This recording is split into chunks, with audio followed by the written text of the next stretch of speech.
พ่อพี่น้องวันนี้พาพ่อแม่พี่น้องมาเบิ่งอย่างโลกพี่ป้าน้าอาเบิ่งอย่างมาเบิ่งต้นคริสต์มาสเพิ่นพี่น้องเอ้ยมื้อนี้ก็ได้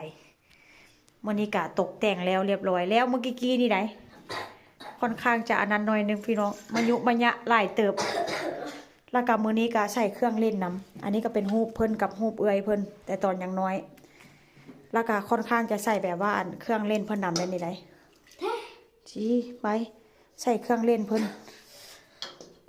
ค่อยนี้ก็จะนิยมแบบว่าอันเครื่องเล่นที่แบบว่าลูกชายมักเล่นนะก็จะมาห้อยให้นางแบบนี้เลยพี่น้อง ก็จะตกแต่งประมาณนี้อันนี้ก็เอามาแต่โรงเรียนพี่น้องครูเอาให้เนาะนางก็จะเก็บสะสมไว้อันนี้ก็เป็นซานตาคลอสแต่ว่าคนทางนี้มันบ่เป็นซานตาคลอสพี่น้องคนอันหมู่บ้านค่อยนี่นะเลยว่าคนที่ว่าพวกค่อยว่าเส้นซะเขาเจ้าจะห้องว่าออเรนจ์เชโดมันบ่แม่นแบบว่าอันอย่างเกาะบ่มันซันตาคลอสนะเพราะว่าคนทางนี้เขาเจ้าเป็นพวกเขาเป็นคนบากเนาะเขาเจ้าก็จะห้องว่าออเรนจ์เชโดฮ้อนอันวันที่24หรือว่าอันปีใหม่นะพี่น้องวันคริสต์มาสเขาเจ้าก็จะเอาขนมแต่งตัวแบบนี้มาแล้วก็เอาขนมมาให้มาแจกเด็กน้อยว่าเช่นซะแต่ว่าแต่งตัวแบบนี้เด้อพ่อแม่พี่น้องเป็นคนบากมันบ่แม่นแบบว่าโซนฝรั่งแท้ผัวคอยนี่นะ แล้วก็จะมาให้เบิ่งก็จะมีรูปลูกศอกลูกชาย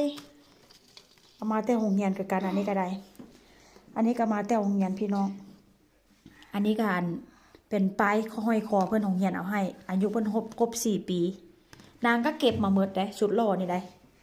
สุดหล่อก็เก็บมาเมิดสุดหล่อนี่ก็ได้นะก็จิประมาณนี้เนาะการตกแต่งส่วนหลายเห็นบ่ของเล่นก็ได้ปีนี้ก็จีก็มาตั้งว่าจิตั้งแต่อาทิตย์แล้วพุ่นละแต่ว่าก็บ่ได้ติดตั้งเนาะอันนี้ก็มาแต่โรงเรียนได้นี่ได้ของเล่นเพิ่นแต่ละอันมาติดใส่แล้วอันนี้การไปเล่นเกมได้อยู่บ่อนไปเที่ยวพุ่นละก็เก็บมาพี่น้อง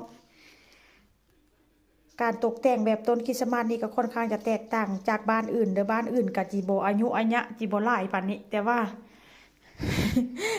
มีลูกชายพี่น้องก็เลยให้ตามใจลูกชายได้จากน้อยว่าเช่นซะก็ถือว่าค่อนข้างโอเค